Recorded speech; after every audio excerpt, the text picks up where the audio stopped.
কি অবস্থা মুরব্বীরা? আসলে আমি কিছুদিন যাবৎ শুনতেছি ঈদের আগ থেকেই হয়তোবা রাসেল ভাইপার।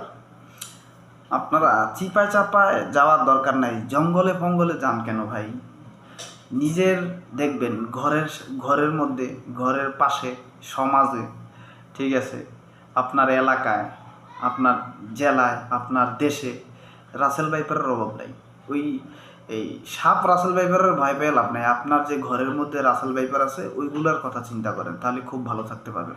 বুঝতে পারছেন? সবাইকে আমি এই বার্তাটা দিব যে রাসেল ভাইপারকে নিয়ে আপনারা যে সোশ্যাল মিডিয়ায় মানে আলোচনা সমালোচনা উত্তেজনা সৃষ্টি করতেছেন, এগুলা নিয়ে আসলে চিন্তা না করে এগুলাকে, এই রাসেল ভাইপারকে ভয় না পেয়ে নিজের ঘরের যে রাসেল ভাইপার আছে, আমি মনে করি ওইটাকে ভয় পাওয়া উচিত।